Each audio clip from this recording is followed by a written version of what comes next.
Very good morning, and what a wonderful opportunity to speak to you this morning. It's such a foggy morning. I was having difficulty finding my way out, and I'm sure, and I was very surprised not having seen any car in the parking lot because I was in the wrong building.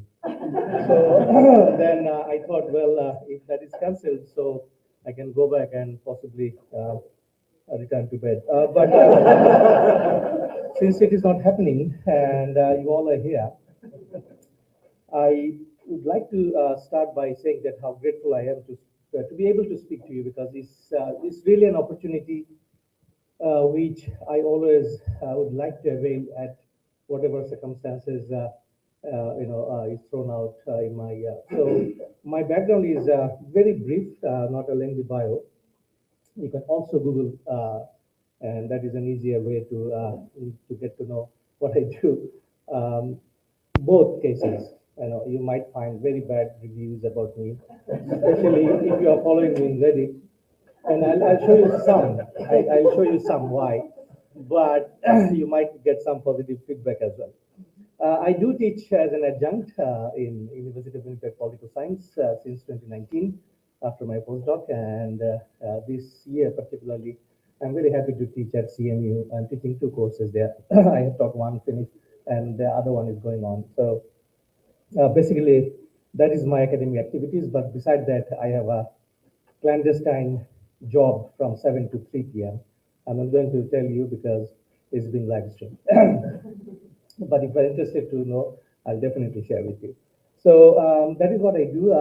My interest in this area is, I think, from 2001 and 2, after this whole period of global war on terror actually launched by many of our friends here. So from that on, but I was not in Canada at that period of time. I was working in a different place, but I moved to Canada to do my PhD in 2010 September, and then onward I am here with you in this same city that we all share.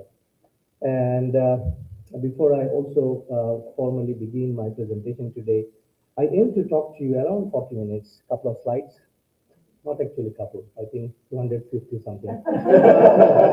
No, that is not true. But have slides because this is the best way to share with you some graphics and all to draw your attention so that you are not bored. Second thing is after that we'll open up, and that is the most critical part to engage in dialogue, to face questions and answer as best as I can. So that is the plan. And before I formally begin, let me do treaty recognition because we all are located in original lands of Anishinaabe, Cree, Dakota, and Dene peoples, and of the original lands of Métis Nation. So we are all promise bound in terms of truth and reconciliation and in spirit. So with this bit of introduction, and I almost forgot that I do lead a research think tank. It's called Conflict and Resilience Research Institute Canada, which is co-sponsoring this project funded by Public Safety Canada under the Community Resilience Fund. So this is all about project, and ERIM, the acronym that we kind of came up with, is stands for Extremism and Radicalization Prevention in Manitoba, ERIM. So it's the name of the project, but it is housed jointly by the organization that I lead and the University of Winnipeg. So that is the overall structure based on which we are going to speak the rest of the time. Which one you want?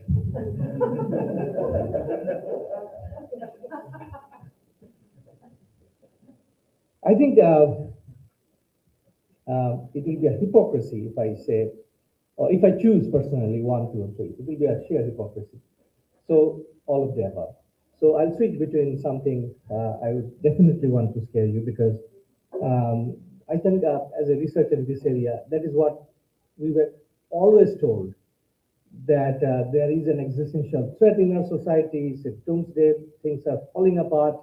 You have to do something, all this stuff. So, and I have learned the craft of writing grants proposal much later, to 13, 14 onward, when I formally launched myself as a researcher in this area. And at that time, I was told that if you don't write like that, you don't get funding. So I thought, yeah, why not? I'll write. So actually, it happened here.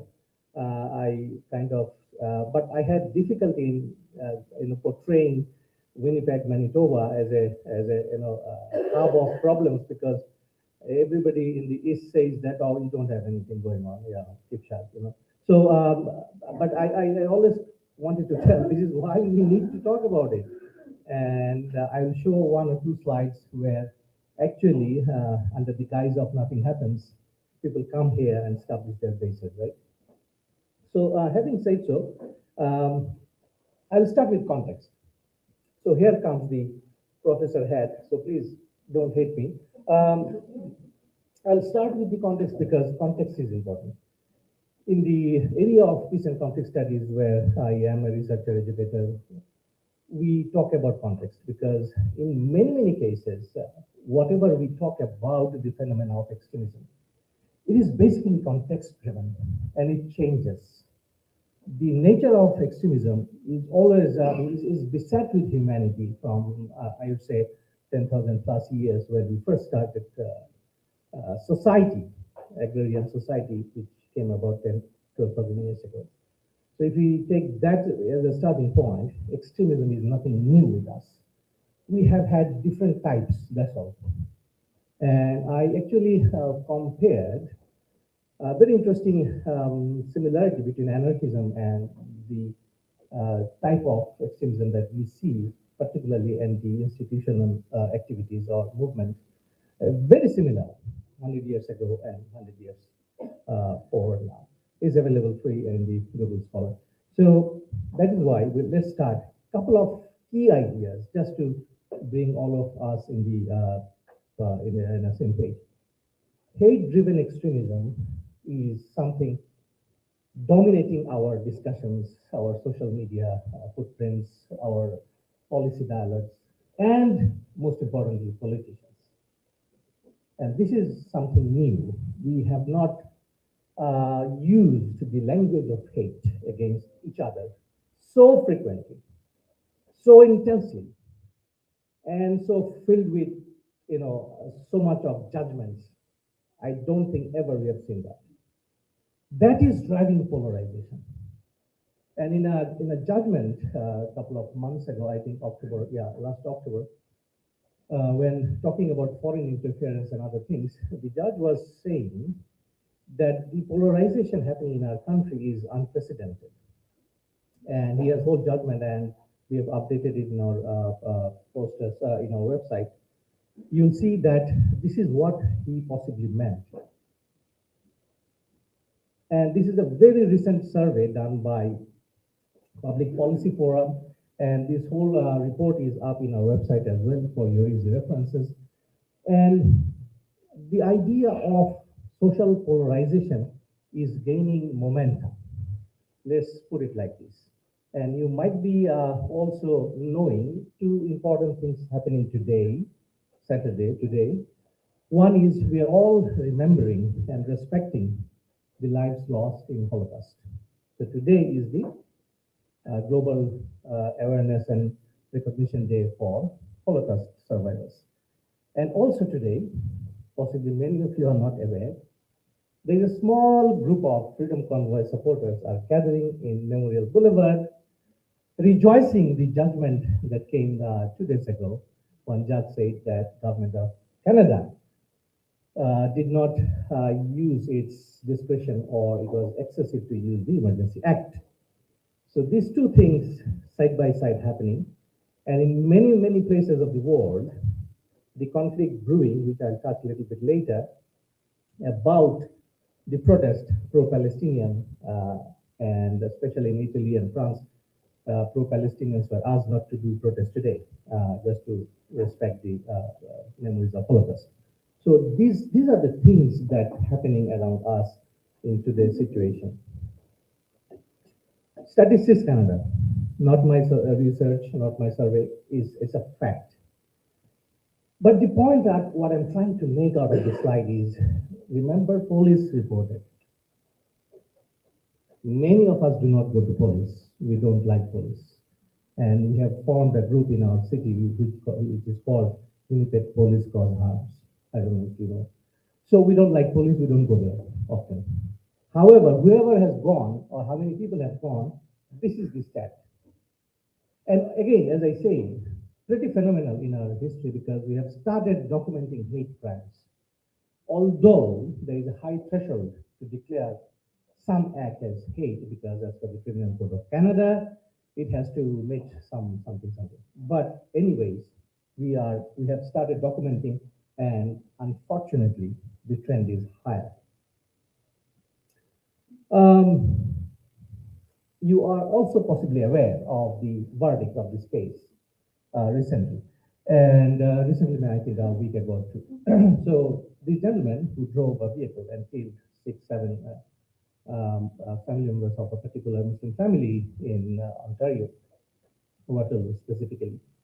So in his statement, he never expressed his, let's say, remorse or something, because he defended that he ought to do these things. And this is important. And this is something new, that some people in our society, broader society in general, think that they have a responsibility to protect their race, their gender, their ethnicity, their religion, and last but not the least, their ideology, whatever it is. And this is something new happening. Post-truth and conspiracy theories, I know you are nodding because of Mr. Trump, who was given a verdict yesterday, 89 point some million dollars. I hope we can get some as a research fund, but I don't think it's happening. I'm sorry, but post-truth, this idea again started seeping into our political discourses, our social discourses after 2016, and this is something also very prevalent. Because when we talk, and as an academic researcher, we talk about social discourse, we study, analyze what shapes our minds, what shapes our, directions, all this stuff. We do see that truth is no more something that we cherish in fervor. We don't. We just want to know something, whether it is truth or half truth or absolute lie, it doesn't matter. Think about your political rallies and campaigns and activities. Politicians, you don't motivate people with your truth and fairness and just society. You don't. What you actually do, classic case Trump's initial primary elections in two of the United States primaries, is about what you say you believe and you want people to believe. That's all. No researcher needed, no data needed, no evidence needed. You just say and draw people to your camp. From 2016-17 onward, we do see a tremendous rise of extreme right political groups in the Western societies, generally. And even some of the non-Western societies have seen extreme right-wing political parties in power. So you have the data in Google. So this is what is happening. Conspiracy theories is again a tremendous, I would say, creativity of our generation. We just concoct a story and we ask people to believe. And how many in this room actually know about Romano Didolo? Wow, many. Excellent. Many. And today you'll know more. So this person claims to be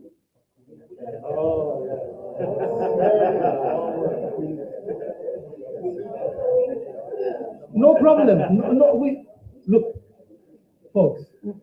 What is the problem? I mean, just crown her. I mean, if she is happy with her crown, let her be. We don't care. But the problem is, she is she is posting to have more than 20,000, 30,000 active followers. And I never thought that we would ever discuss about this lady in our, let's say, civic forums. Folks, whoever, all of you are highly educated. You are one of the enlightened group of people in our society. We have never thought that we'll talk about this lady, but see, we are talking. And there is a scholarly paper out. Search in Google Scholar. Somebody wrote about her, a lengthy scholarly paper, explaining the phenomenon, etc., etc. So these are coming in. The root of conspiracy theory goes back to the funniest possible, weirdest possible idea that Hillary Clinton and others have interned a group of children in a basement of a Chinese restaurant. And many of them are pedophiles. And thousands of people believed, and over a period of time, January 6th insurrection in the Capitol Hill actually took place on conspiracy theories. Proud Boys. And many of the leaders were jailed, I think, just 3 days ago, 16, 17 years jail time they received. All of them, one thing they common, they use conspiracy theories to draw people in their clubs. I'm sorry, I have to use this because I'm personally affected with this one. How? Remember the season of wildfires? So many wildfires, especially in Hawaii, devastating wildfire. And then we always have some in DC and in our forest too. So some journalists approached me that, sir, can we speak about wildfire and conspiracy theory? I said, what? Really? What is how wildfire has some connections with conspiracy theories? She said, sir, you'll be surprised there are. I said, well, let me have some time because I don't know myself. I've never done that. I have to educate myself before that. And oh my Lord, there are so many things, so many. If you start from Hawaii, there's a different scenario than us. So anyway, I ended up giving the interview. And after that, 233 emails with 5 straight life-threatening emails will kill you. And this is the problem, that we are living in something that if we don't agree, we just go and do something, we say something horrible. Yes, you might say that how many things are being, translated in action. But this is what exactly happened with my interview on this topic. I'm just standing before you. Before just last point, somebody posted in Twitter, who follows the gentleman here in the screen and their group, he said that, look, Dr. Ahmed we know he will talk about it, he will write about it. He's a liberal follower. See, he has donated $500 to Liberal Party of Canada, and his postal code is up here.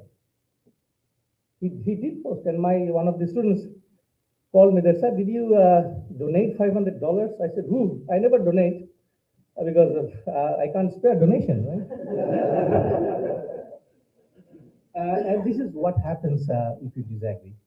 If you simply disagree. Anti-authoritarianism and anti-institutionalism. Freedom Convoy, Canadian brand, as many of you might be aware. This is what we have produced. A fantastic piece of art.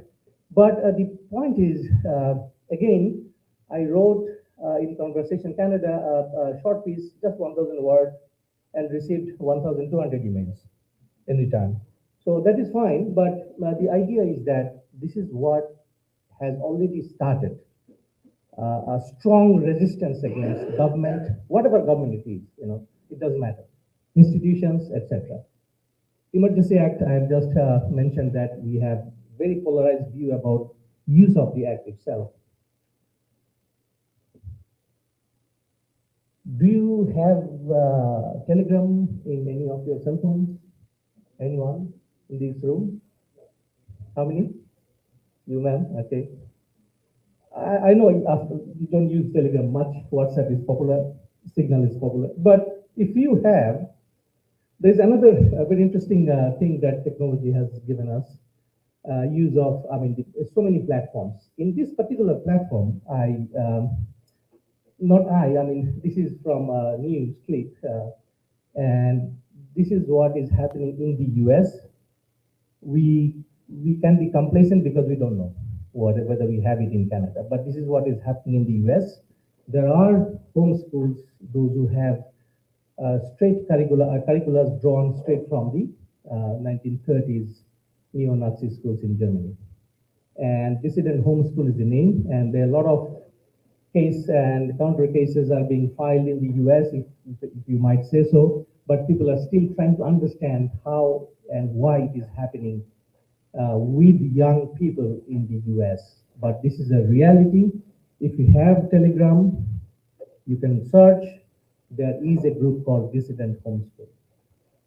And another funny group not I mean, many of us sometimes heard about is called Raging Dissident. What rage is about? I don't know. Why are you so much excited? Who knows?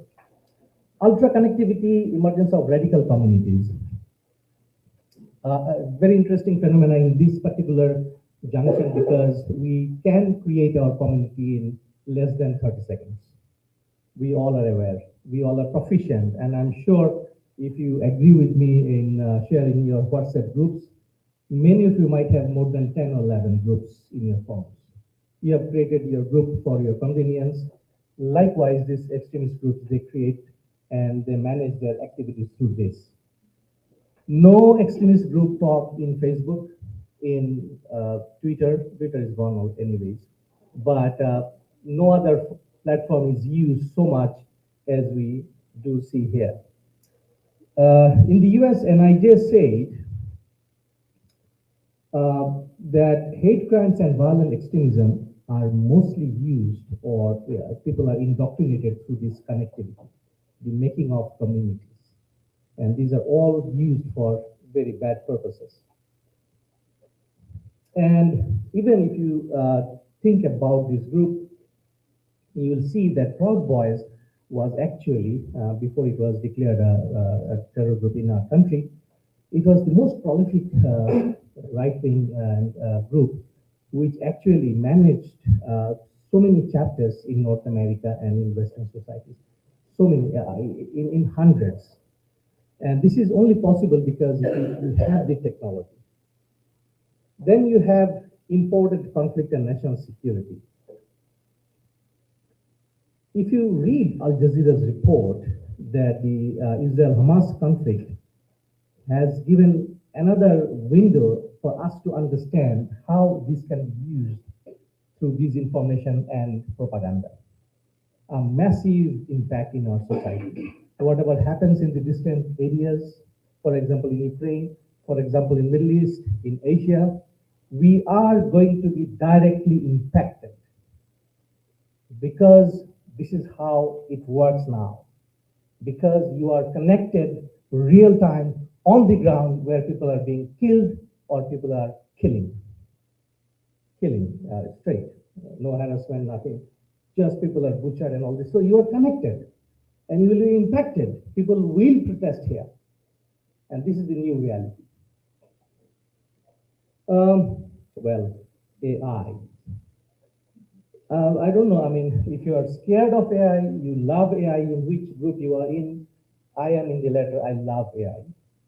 I use for many, many purposes, one of which is to write request letter for donation to Craig. It made my life so easy. So I always appreciate whoever has come up with the idea from OpenAI platform, and there are so many now, as you know. So I'm so grateful, and through this platform, I wanted to thank, because it's live stream, that please keep doing AI, but it has a serious consequences in propaganda and disinformation. Fake news and disinformation is easy to create now. Anyone can do that, having a basic understanding of English language or French language or whatever language you want to say. It can be translated into multiple languages within a fraction of time, which you would have difficulty before. Let's say you are a propagandist like me, you want to do something, you have real difficulty finding an Arabic speaker, a Spanish speaker, a Swahili speaker, but now you don't. You sit here, write something up, conspiracy theories, and boom, you are right, good to go, and they're published. You can do it from Tim Hortons, you can do it from Starbucks, Basement, or I don't know, many, many places. And we are all worried actually, talking about the future, because AI is about graphics too. Now, many of the platforms have the capacity to generate AI, graphic interface, and you can generate your suitable graphics. And this is particularly problematic because you can change video and you can change other things. And I do remember I received a small funding from Department of Heritage Canada in 2022-23. I studied the propaganda and disinformation campaign of Russian, institutions during the Ukraine war. So it's a short 1 year study, not study as a project, but I did see how it works, especially through AI. And this is something I would like to say at the end, that you might say, fine, you are exposed to some weird ideas, extremism, but what does it matter at the end? What we are seeing in our research, that a person exposed to some ideas of extremism, convinced that it is the only way to deal with the situation or conflict or personal problem, whatever it is, and then take action on ground, is shortened from couple of hours to couple of days now. It's not months and years of preparation. It doesn't. Uvalde, Texas attack and number of school shooting in the U.S. exactly supports this finding. This is just one of the research I quickly wanted to show you, that they studied male, female, and you see no prior criminality, 38.52%. Absolutely normal person can adopt these things very quickly. As I promised, end of the context. I never thought I'd take so much time. Why did I do? I don't know. But let me hurry up, because I'm sure the organizers are worried about the. The trends are changing, folks. The trends are changing. I just wanted to plot here since 1990s, jihadi terrorism mostly focused on anti-US, just so that you are clear. And why 1990s? Because of something happened. We changed our, global balance of power and everything after the fall of USSR, Berlin Wall. And at that time, a couple of academics, famous academics, won millions of dollars selling their book. First is Samuel P. Huntington and Vernon Lewis. So they wrote about the upcoming clashes, and they nicely mentioned, phrased point, the clash of civilization. In 1990, I was just a lieutenant coming into the military service, and I never knew Mr. Samuel P. Huntington, but I wish I could speak to him to just clarify, how does he manage to explain Islam as a civilization? Islam is a religion like Christianity, Judaism, Buddhism, etc., etc. Islam is not a civilization. Let it be very, very, directly spoken to you this morning. But nonetheless, since I was very young, nobody bothered. But he could sell his books. It could be translated. It was translated in U.S. policy, and the rise of OBL, Osama bin Laden acronym. So, and that is what dominated in that particular period. Then followed by GWOT in 2001, and most interestingly, 2003 and 1 invasion of Afghanistan and Iraq. So that gave rise whole series of extremism and violence in other places. But it came to us. That's what I'm trying to say. It came to us. It's not that we are impervious, let it happen, we don't care. We just go about being good Canadian, opening the door in the team for others. But it does matter, because it impacts us. Arab Spring 2011, a huge phenomena in Syria, Tunisia, Egypt, Algeria, Libya, and other places. So it also gave rise to another round of extremism and violence among many people. Then we have ISIS and foreign fighters. We never thought that around 198 Canadians will go and travel and work for ISIS and get killed. We never thought, but it happened.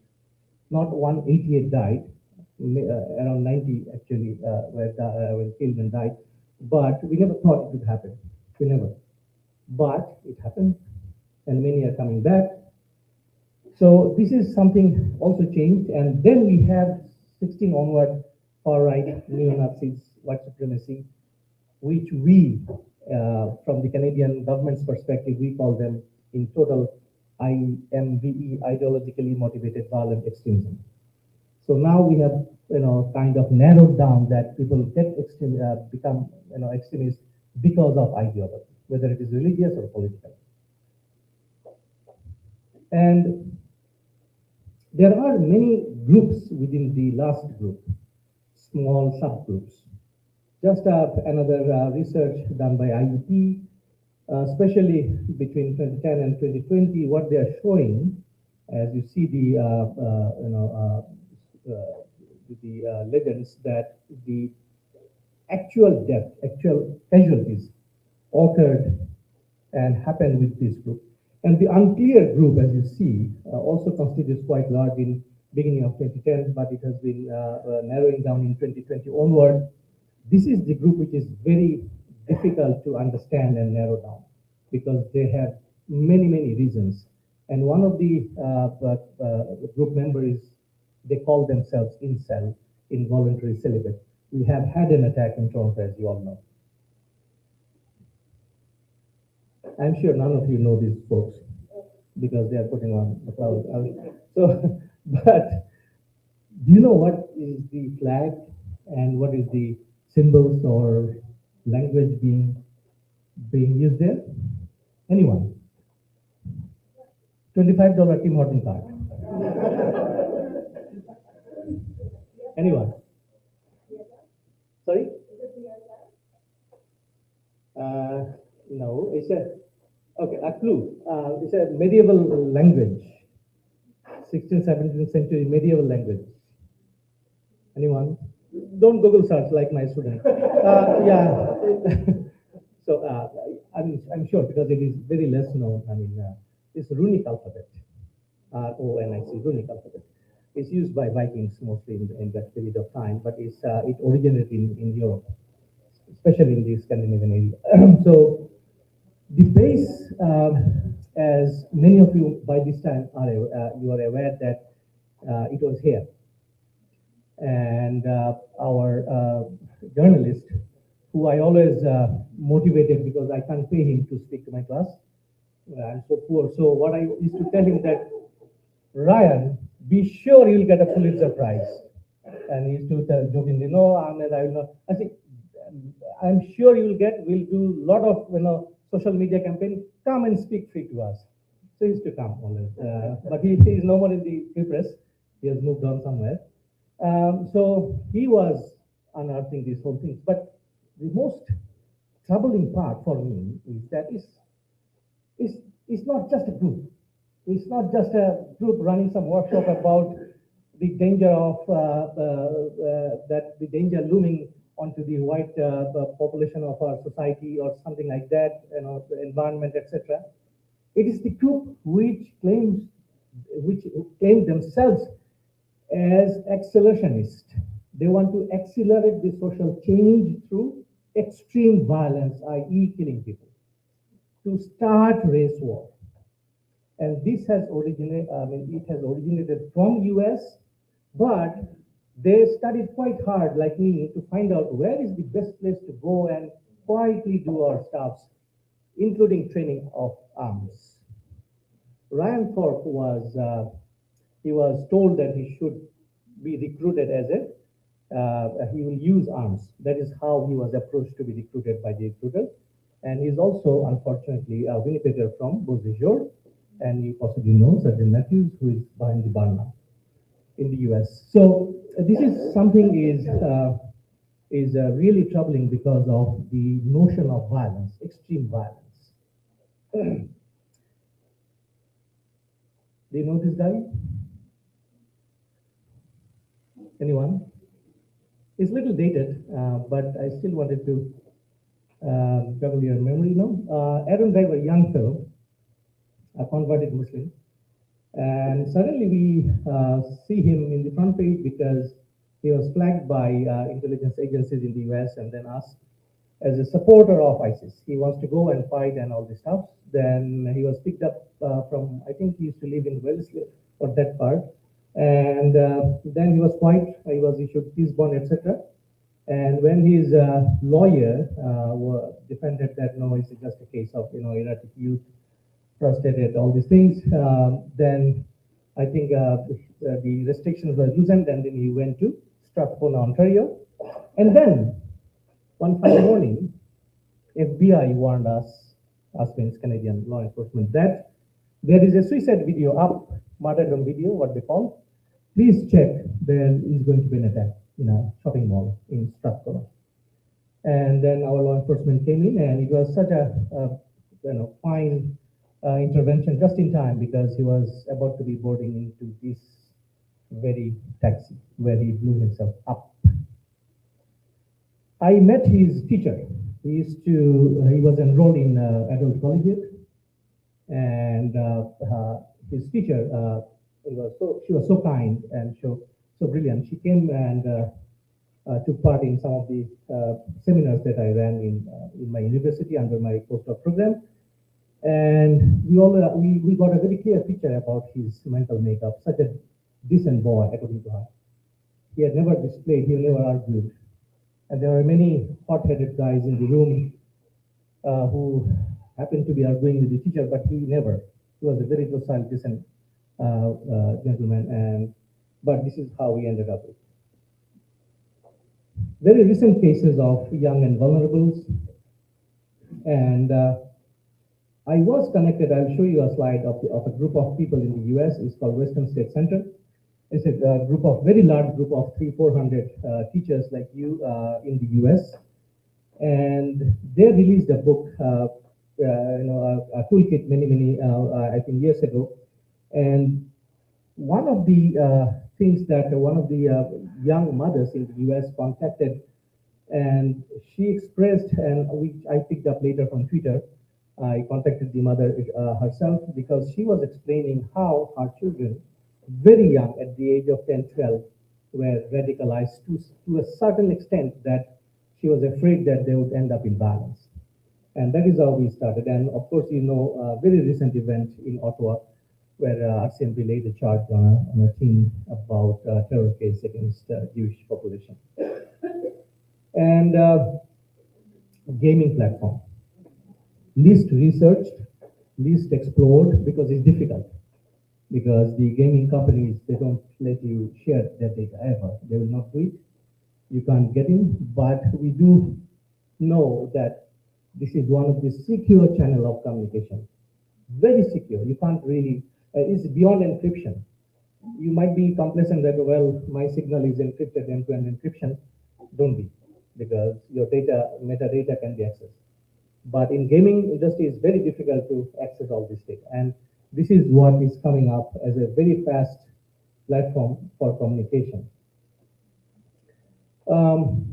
When we see an attack of any sort, whether in the US or here, nowadays what we see, it comes with a very large statement, what they call manifesto.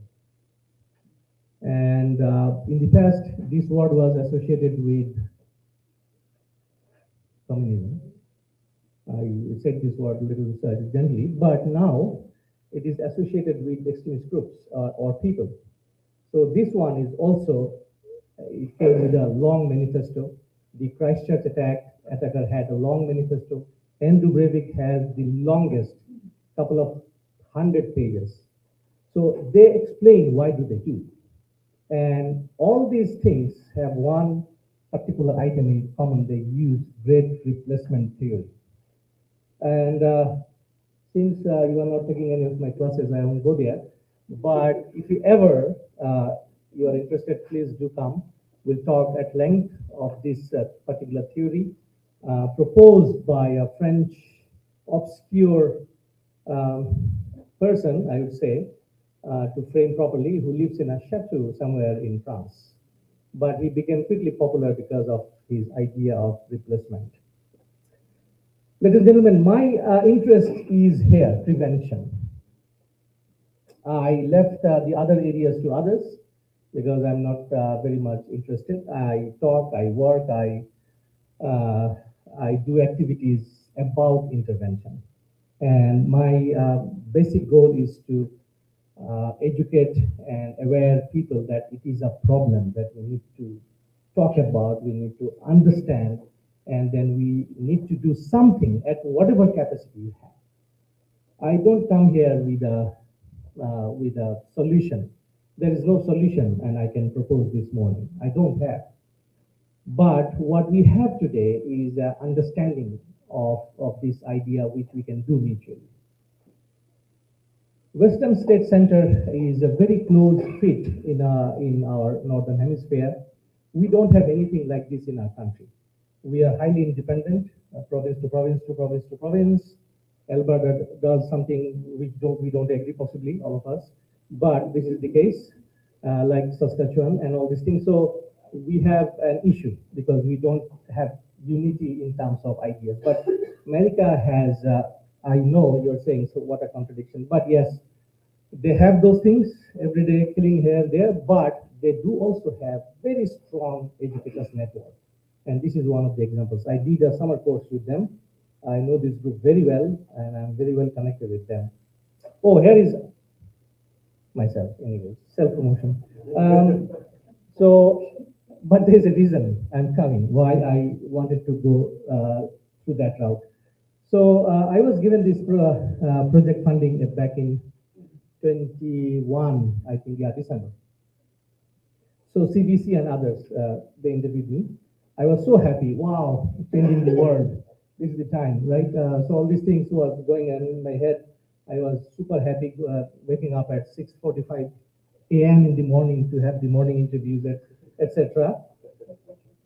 And unbeknownst to me, I was never exposed to this experience, frankly speaking. I thought, Canada, what a good country, all we are happy and, gentle and all these things. But after those interviews, there were series, I just showed one. So there were series of interviews I did provide to all the major networks, not only in Canada, but around the globe. And particularly New Zealand. New Zealand ambassador spoke with me several times. So I started receiving emails. So, and I read all those things because that is where also my interest lies. So one gentleman, he never hid his name even, Robert Oswald. He started writing long, long emails. This is just a tiny part because I know you'll be bored. So I just wanted to show that, look at this guy. He represents himself as a credential, I don't know what kind of English it is, but anyway, teacher in our Canadian education system, and he writes about terror and terrorism, but I think it is a complete failure on his part to ignorantly or purposefully exclude any discussion on his understanding of the root causes, and what reasonably contributed to the terror of the terrorist organization, and especially, very long sentence, violating all the norms and regulations that you folks see. But anyway, so very lengthy, he was trying to attack me and all these things. Fine, I'm not responding. I only responded once that, sir, thank you so much for your very detailed email. I read with curiosity and earnestness, and I'd like to speak with you if you're available anywhere in the city. Feel free to give me a shout. I'll be there talking to you in person. I think that is better way to explain what I think to where I come from. So he didn't go into that invitation at all, but what he did is he wrote another long email. So at some point, he copied this email to the president of the university. And he failed to understand that I'm an adjunct. Nobody can fire me. I fire myself. I won't take a course, that's all. He didn't realize. He thought, look, I got him. He will be fired from his job for saying those things. James Curry, I duly respect this gentleman, Curry. So he was acting president at the time.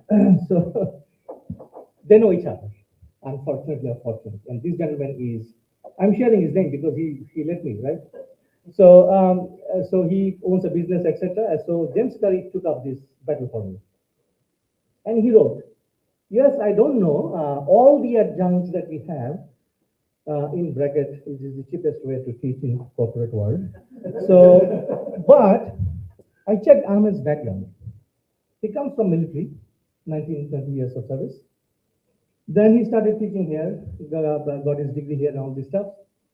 And he leads a not-for-profit organization, and where actually he wants to teach the refugee female children in refugee camps in Bangladesh, Myanmar. Then he does a lot of work in peacekeeping operations. Then he also runs webinar series on various geopolitical issues. So I just couldn't put him in the way that he wanted me to understand. And then there is a back and forth. And after I think 6 or 7 days, something like that, I can't remember exactly. So Mr. Robert Oswald came up. He said, well, I think I have not done justice to Mr. Ahmed. He seems to be a nice guy. I said, wow, battle is on. And this is the email from the president, interim president and vice chancellor, for your information. You don't have to read because you are not here to read these things. Now these bad emails. So Brandon Meyer again, after he wrote in August 13, that means possibly after my interview with conspiracy theories and all. And he had this thing to say. I'm not reading it out because it is live streamed again, but for your reference, fine. I also replied to him, sir, thank you very much for your extraordinary ideas. I would like to talk to you and engage with you in person again, not virtual, in person, no texting because I have problems in texting. So come and meet me in my office in the university or outside the university, wherever. It is still fall, nice weather. Leaves are still getting brown. Why not we just exchange our ideas openly? He declined. Well, then comes this expected labeling of many Muslims, those who work in our country, those who have a Muslim name, which I have. Also, expectedly, this chain of emails. And I loved it because I didn't know myself as a Muslim that these are quoted here and here. I kept these emails because ever, if I am taking a course Islam 101, I'm definitely using it. I never studied Bukhari. It's Hadith, one of the prime schools, what we call in Islam. Sahih Bukhari, one of the champions ideologues in Islam. So I've never studied those things. I can't remember even. But he took all the pain of quoting one after another. It's a very lengthy email. Again, a screenshot for you. So this is something happens, and it is quite extraordinary because in today's world, it is easy to judge. And people, those who are in the forefront of this fight against extremism and violence in any shapes and forms, are subjected to these things, even life-threatening.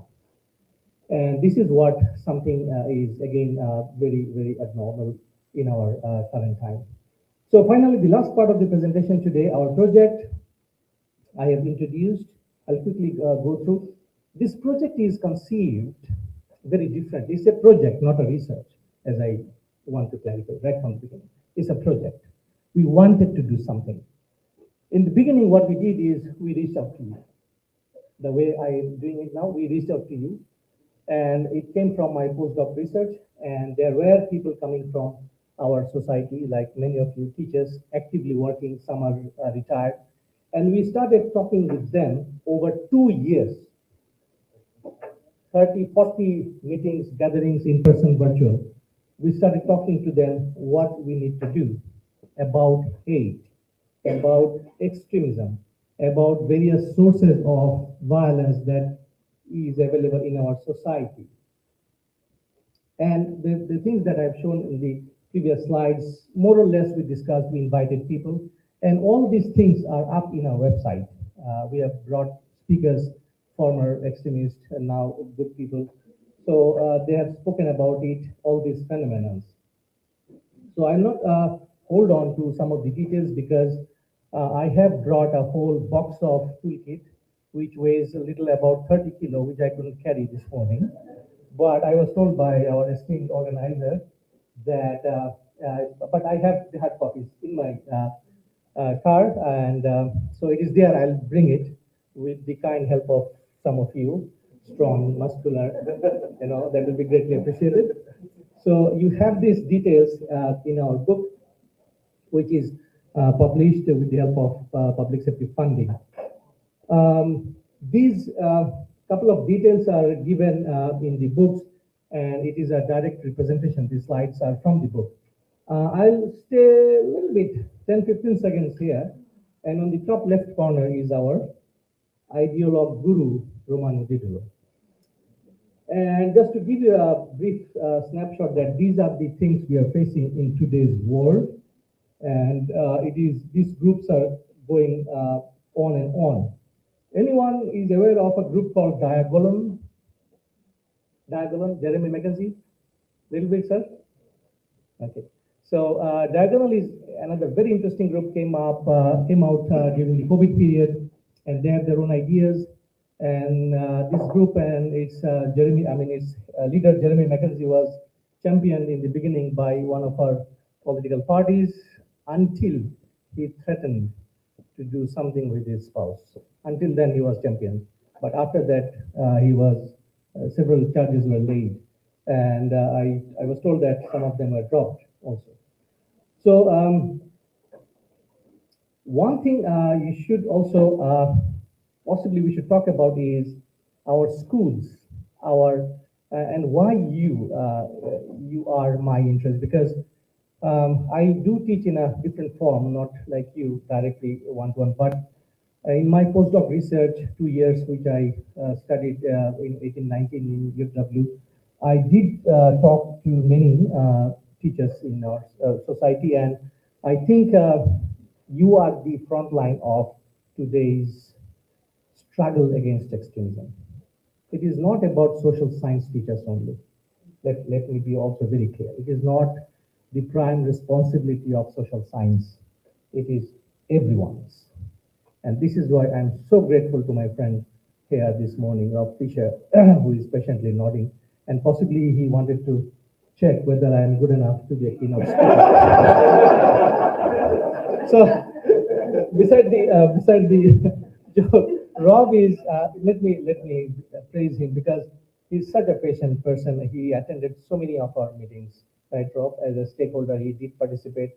We met him, and always when we invite him, he is regularly coming to our sessions. And he was present in the launching ceremony. Then he was also present when we invited Barbara Prey and Leaf. So Rob is a very good friend, and Rob, thank you very much once again.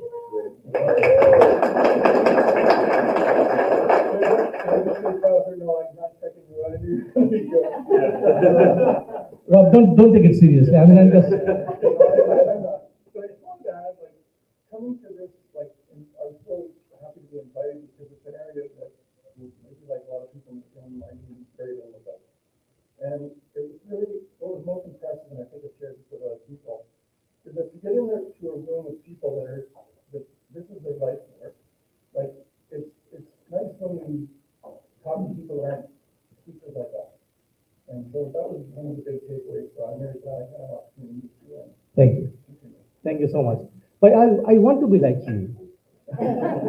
I don't want to feel excluded, because I wish I could go back and take a diploma in teaching. It was a wrong investment to do PhD. Folks, in this school, you have informed us.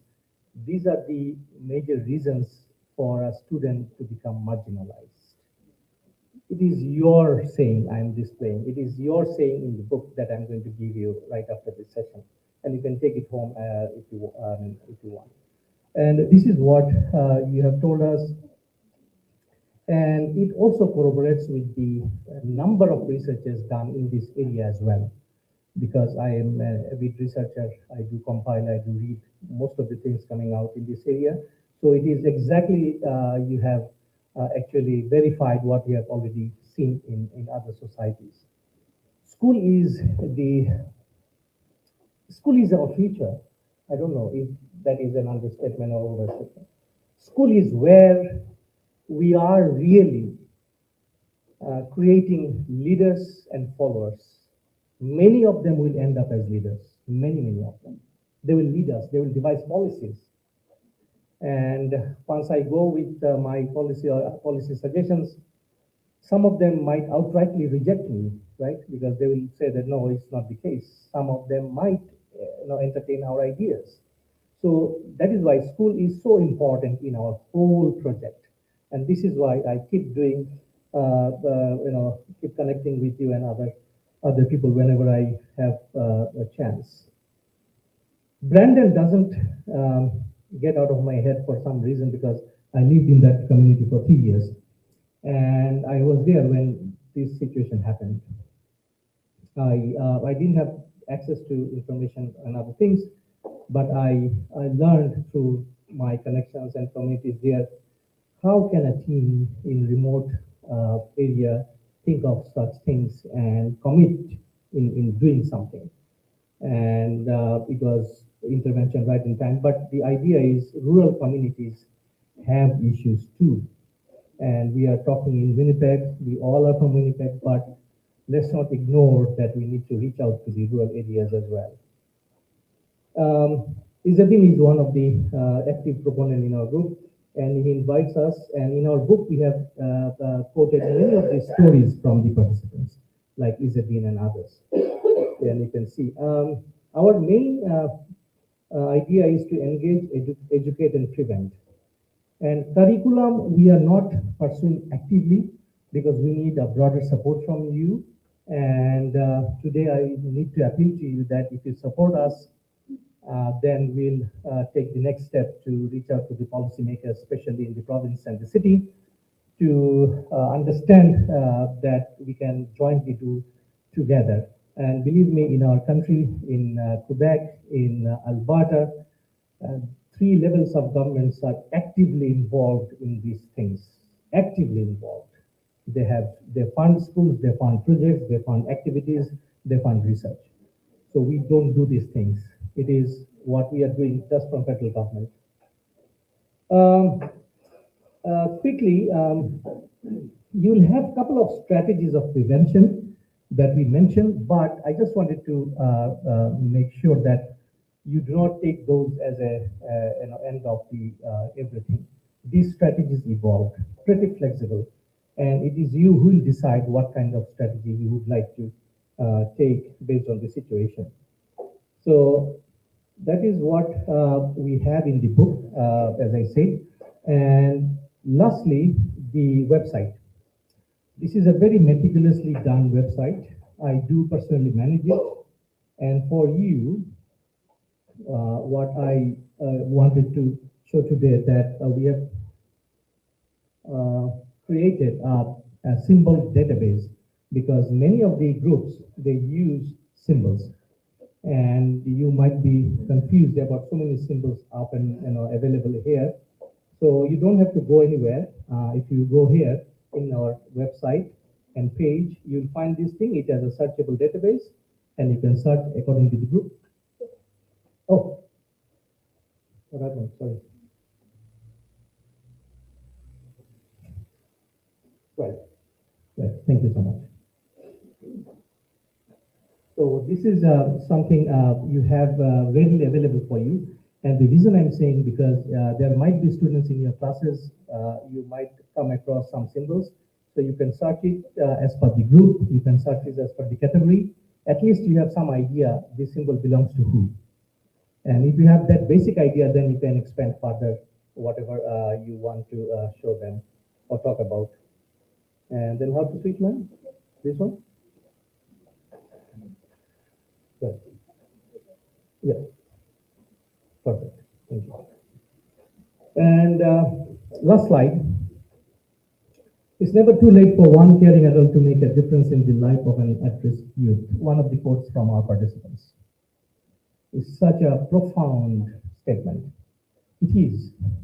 And through this platform this morning, I do once again draw your attention that you are important in this fight against extremism.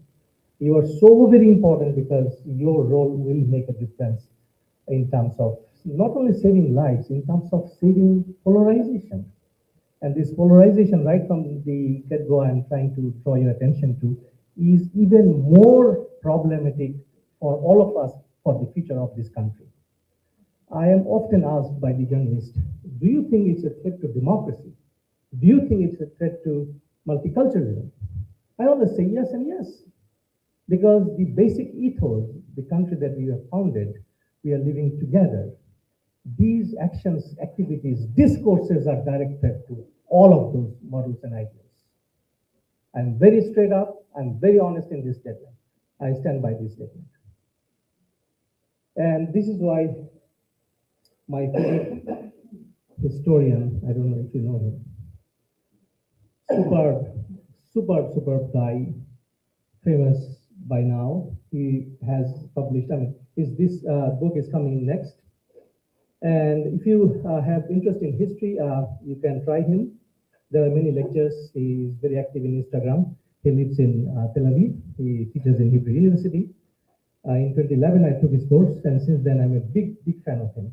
So in his next book, he says, if humans are so wise, why are we so self-destructive?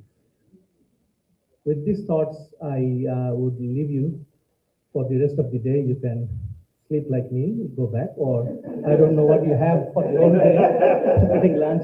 Thank you, folks, once again for listening to me. Bye-bye.